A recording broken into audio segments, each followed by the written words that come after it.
Je n'oublierai jamais ce soir d'automne à Paris où, d'un rire moqueur, j'ai brisé le cœur d'un homme qui avait survécu à des batailles que je ne pouvais imaginer. Ignorant que ce geste allumerait en moi une flamme dévorante d'amour interdit et de regrets profonds. Maxime. Ce vétéran gai marqué par les horreurs de la guerre en Afghanistan m'a regardé avec des yeux emplis d'une douleur silencieuse. Et en cet instant, j'ai senti le premier craquement dans mon armure d'adolescent gâté. Un appel irrésistible vers un monde de passions tumultueuses et de secrets enfouis. Vous ne pourrez pas lâcher cette histoire. Car elle révèle comment l'amour entre deux hommes peut transformer la haine en rédemption. Traversant trahison et épreuves qui vous feront bouillir de rage et verser des larmes de compassion. J'étais un gamin pourri gâté. Né avec une cuillère en argent dans la bouche. Dans les beaux quartiers du 16e arrondissement de Paris. Mon père, un magnate de l'immobilier, m'avait tout offert, une éducation dans les meilleures écoles privées. Des voitures de luxe dès mes 18 ans. Et une liberté qui frôlait l'anarchie. Je passais mes journées à flâner sur les Champs-Élysées. À dépenser sans compter dans les boutiques de haute couture. Et mes nuits dans les clubs branchés où l'alcool coulait à flot et où les rires masquaient le vide abyssal de mon existence. Léon. C'était moi un prénom qui sonnait comme un héritage aristocratique. Mais qui cachait un cœur froid. Égoïste. Modelé par une société qui valorisait l'apparence plus que l'âme.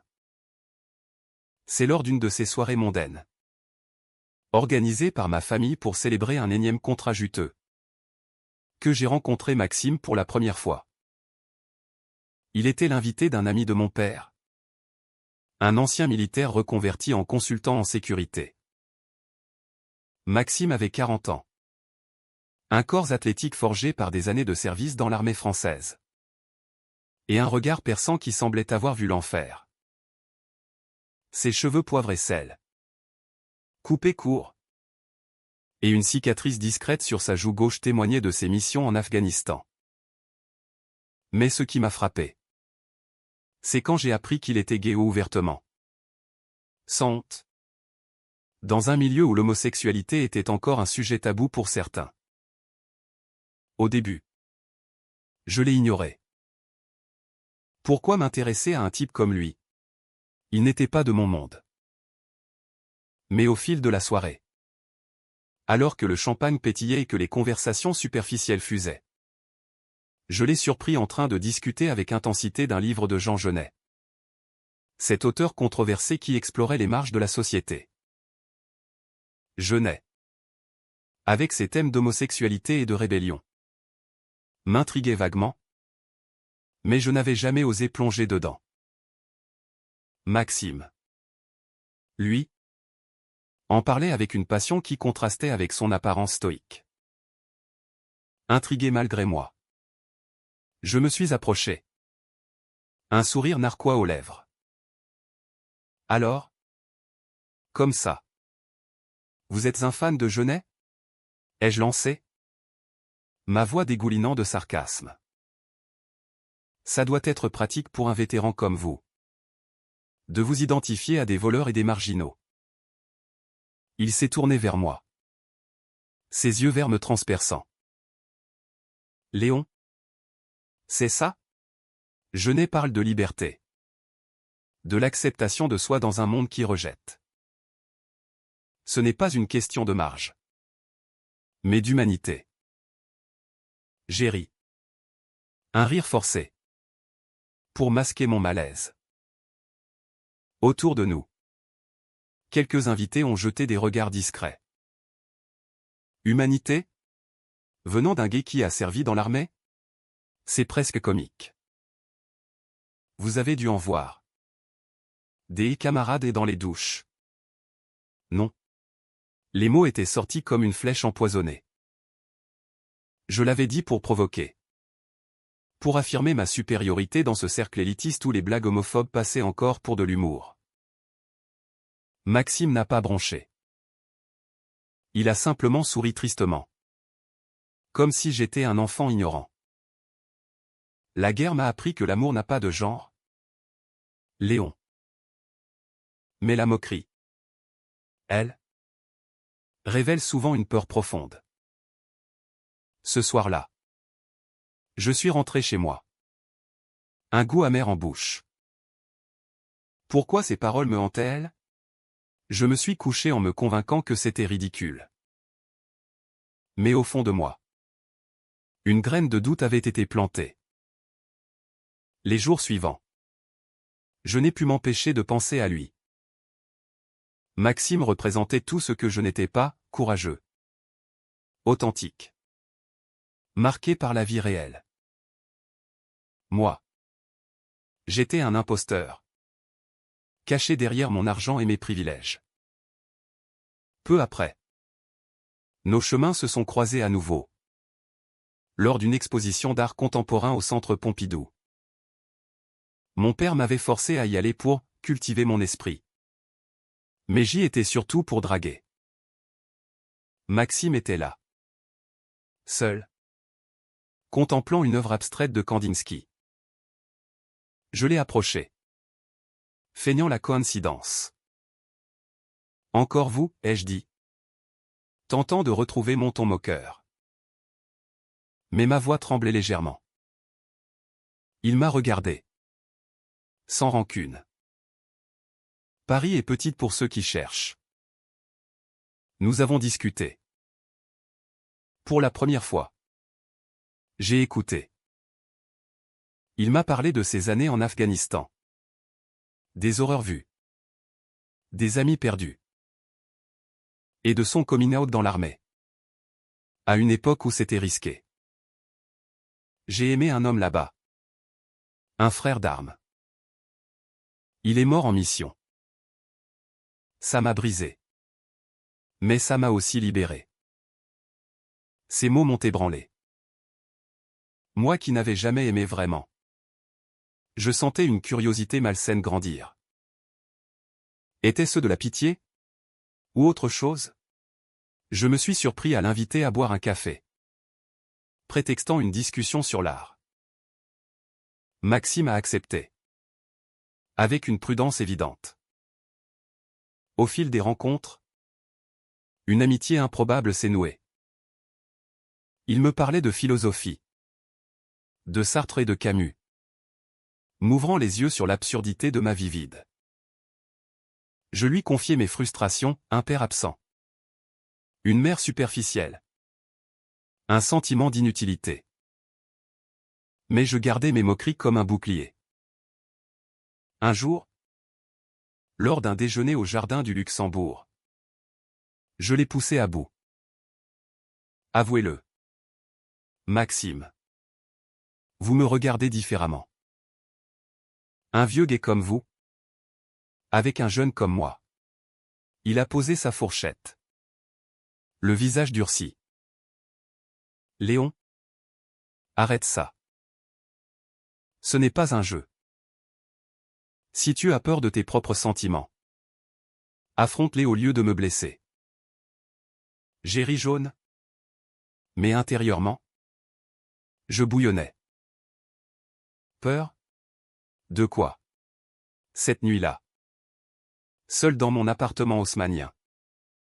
J'ai réalisé l'évidence, j'étais attiré par lui. Pas seulement intellectuellement.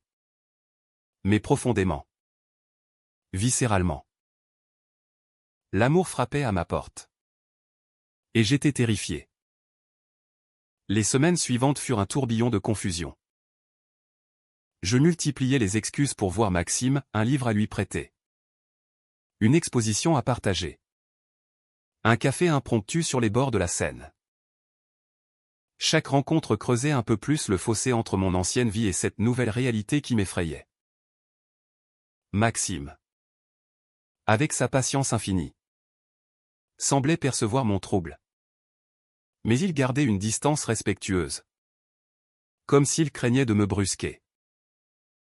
Un soir pluvieux d'hiver. Nous nous sommes retrouvés dans un petit bistrot du Marais. Ce quartier vibrant de la communauté LGBT parisienne. Les rues scintillaient sous les lumières des guirlandes de Noël. Et l'air embaumait le vin chaud. Assis en face de lui. Je sirotais un espresso. Le cœur battant. Maxime. Pourquoi avez-vous servi dans l'armée? Sachant que vous savez. Votre orientation? Il a souri doucement. Pour prouver que je valais autant que n'importe qui. L'armée m'a accepté. Même si ce n'était pas facile. Et toi? Léon? Pourquoi te caches-tu derrière tes sarcasmes? La question m'a transpercé. Pour la première fois. J'ai baissé la garde. Parce que j'ai peur. Peur de ne pas être à la hauteur. Peur de ce que les gens diront. Mon père il est si conservateur. Maxime a posé sa main sur la mienne. Un geste bref mais électrisant. La peur est normale. Mais elle ne doit pas te définir. Regarde-moi, j'ai perdu un amour en guerre. Et pourtant. Je vis. Ce contact a allumé un feu en moi. Rentrer chez moi. Je n'ai pas dormi. Des images de lui m'obsédaient, son sourire. Sa force tranquille. Était-ce de l'amour? Ou une simple fascination pour l'interdit? Je décidai de tester les eaux. Lors de notre prochaine rencontre. Au Louvre. Devant la victoire de Samothrace. Je lui ai avoué. Maxime. Je pense que je ressens quelque chose pour vous. Plus qu'une amitié. Il m'a regardé. Stupéfait. Léon? Tu es jeune. Es-tu sûr? Ce n'est pas un caprice? Blessé. J'ai insisté. Ce n'est pas un caprice. Vous m'avez ouvert les yeux. Il a hésité. Puis hoché la tête. D'accord. Explorons ça. Mais lentement. Ainsi commença notre relation secrète. Des promenades nocturnes le long de la Seine. Des dîners intimes dans des restaurants discrets. Des discussions profondes sur la vie et l'amour. Maxime m'initiait à un monde de tendresse que je n'avais jamais connu. Il me racontait ses histoires d'amour passées. Y compris celle avec son camarade en Afghanistan. Un secret qu'il gardait enfoui pour protéger sa mémoire. Mais les ombres planaient. Mon père, suspicieux de mes absences, engagea un détective privé. Et moi, terrifié par les conséquences, je commençais à mentir. À mes amis, je parlais de conquêtes féminines fictives pour maintenir les apparences. Un jour, lors d'une fête chez un ami, un ancien camarade de classe, homophobe notoire, m'a provoqué. J'ai entendu des rumeurs sur toi et ce vieux pédé. Léon. C'est vrai? J'ai paniqué. Bien sûr que non. C'est ridicule. Maxime? Un vétéran gay? Je me moque de lui. C'est tout. Les mots m'ont échappé. Mais ils ont été enregistrés par quelqu'un. Le lendemain. Maxime m'a confronté. Une vidéo de la fête en main. C'est ça. Ton amour? Te moquer de moi en public? J'ai nié. Supplié. C'était pour te protéger. Mon père? Il a secoué la tête. Les yeux emplis de larmes. Protéger? Ou te protéger toi? Léon? L'amour vrai ne se cache pas dans la honte. Il est parti, me laissant dévasté. Les jours suivants furent un enfer. Je errais dans Paris, hanté par le regret.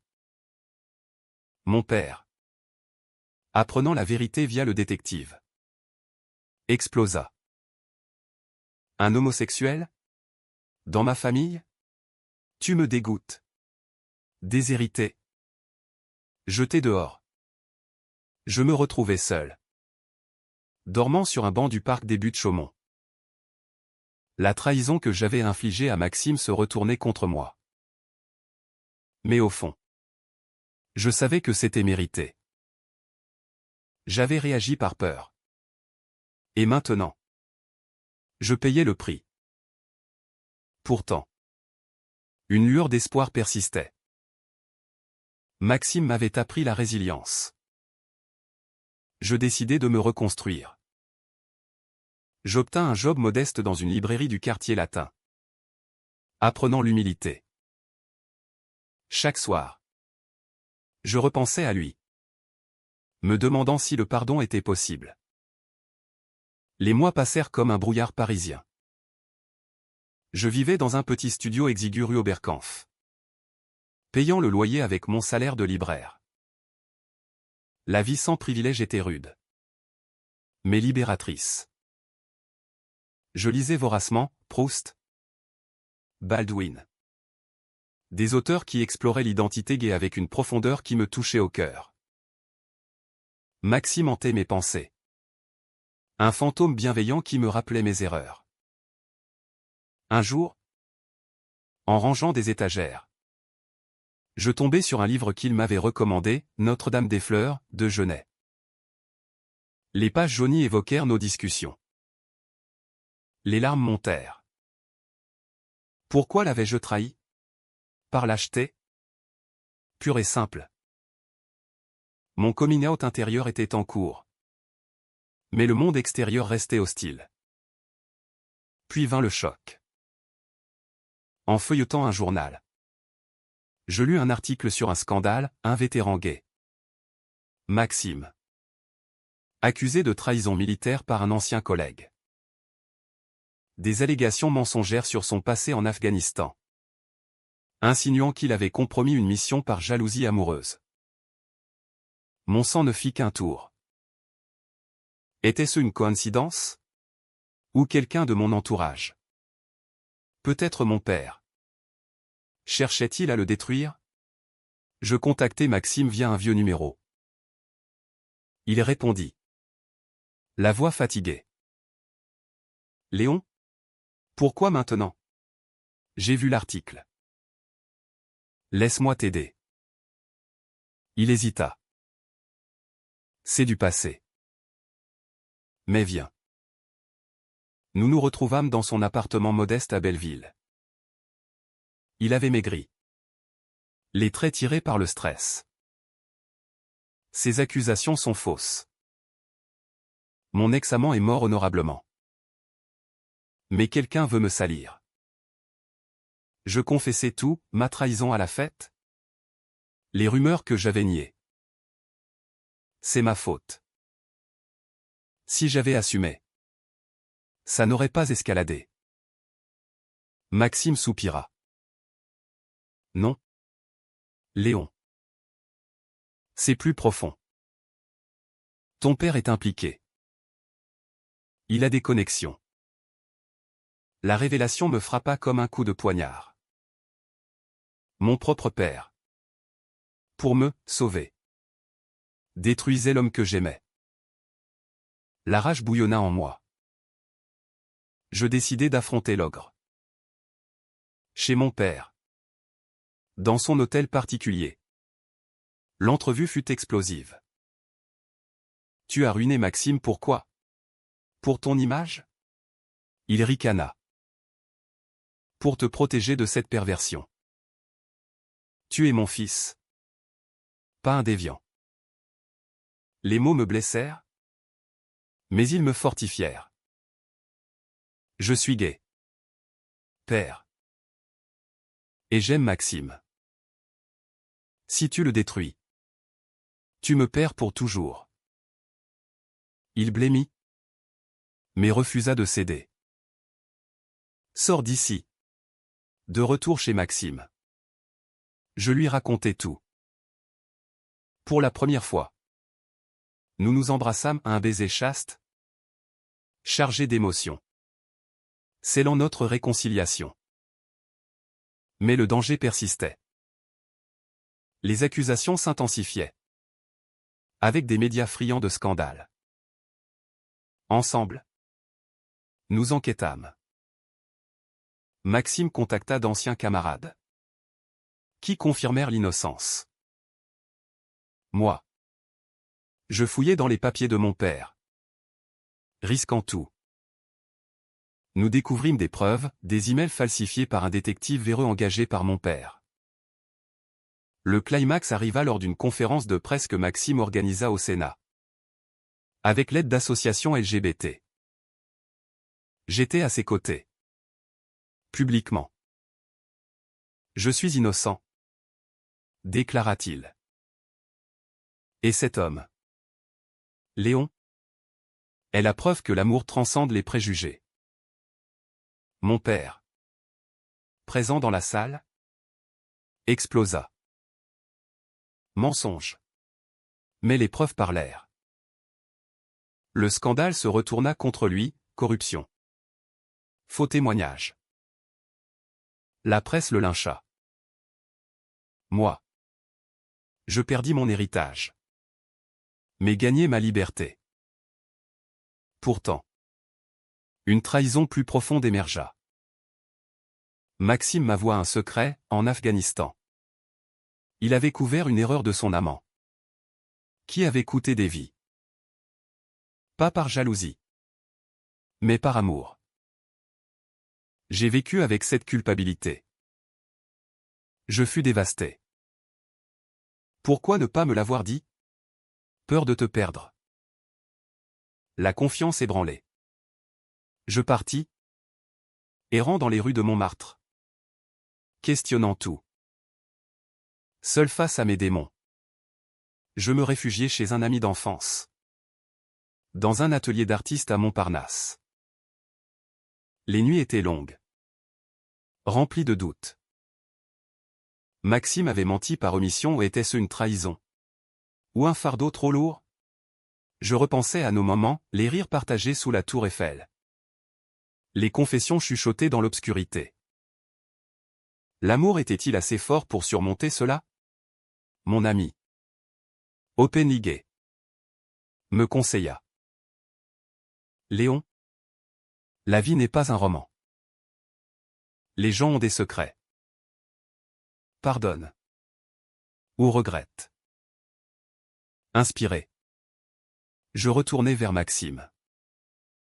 Il m'attendait dans un café de Saint-Germain-des-Prés. Le visage marqué par l'inquiétude. Je comprends si tu pars. Non. Dis-je. Tu as porté ça seul trop longtemps. Partageons-le. Nous reconstruisîmes. Pierre par pierre. Maxime affronta son passé, il contacta les familles des victimes. Avoua sa couverture. Au lieu de haine, il trouva du pardon. Tu n'étais pas responsable, dirent-ils. L'amour rend aveugle. Mon père, ruiné par le scandale, vint me voir. J'ai eu tort. Léon. J'avais peur pour toi. C'était un début de réconciliation. Fragile mais réel. La société parisienne, avec sa mixité culturelle, nous accepta progressivement. Nous participâmes à des marches des fiertés. Main dans la main. Symbole d'une génération bridging les âges. Mais un nouveau conflit surgit, Maxime reçut une offre de travail à l'étranger. En Afrique. Pour une ONG aidant les vétérans. C'est ma chance de racheter mes erreurs. Je paniquais. Et nous? Viens avec moi. Ou reste? Et on verra. La décision était déchirante. Quitter Paris. Ma ville natale? Ou perdre l'amour de ma vie? Je choisis l'aventure. Ensemble. Nous partîmes pour Dakar. Où Maxime aidait des âmes brisées. Et moi. Je découvrais un monde au-delà de mes privilèges. Là-bas, sous le soleil africain, notre lien se approfondit. Des promenades sur les plages. Des discussions sur l'humanité. Mais un jour, une lettre arriva, mon père était malade. Cancer. Il me suppliait de rentrer. Le dilemme me déchira. Maxime insista. Va. La famille compte. Je rentrai seul. Le cœur lourd. À l'hôpital. Mon père, affaibli, s'excusa. J'ai été aveugle. Accepte Maxime. Des larmes coulèrent. Merci, père. Mais la maladie progressa vite. Maxime revint pour les funérailles. Me soutenant. Dans le cimetière du Père Lachaise. Sous une pluie fine. Nous nous jurâmes fidélité. De retour à Paris. Nous fondâmes une association pour vétérans LGBT. Aidant ceux dans l'ombre.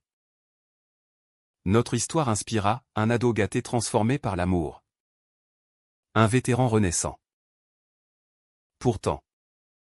Un dernier twist, je découvris que Maxime avait un fils caché.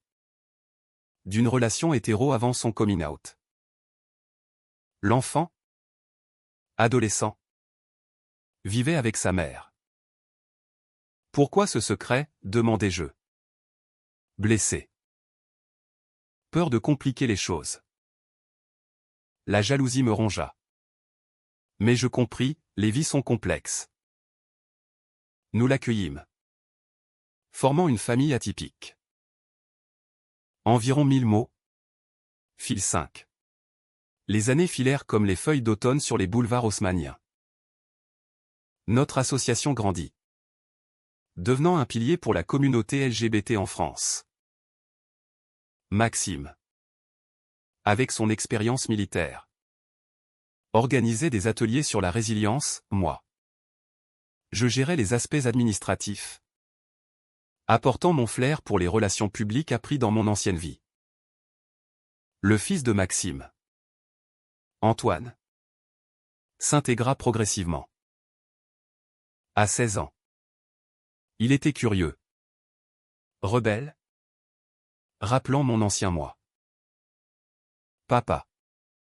Comment as-tu su que tu aimais Léon? Demanda-t-il un soir. Lors d'un dîner familial dans notre appartement du Marais. Maxime sourit. Ça a commencé par une moquerie. Mais ça s'est transformé en respect. Puis en amour. Antoine rit. Comme un film français. Mais la vie n'était pas un film. Des défis persistaient, discrimination subtile au travail. Regards hostiles dans la rue.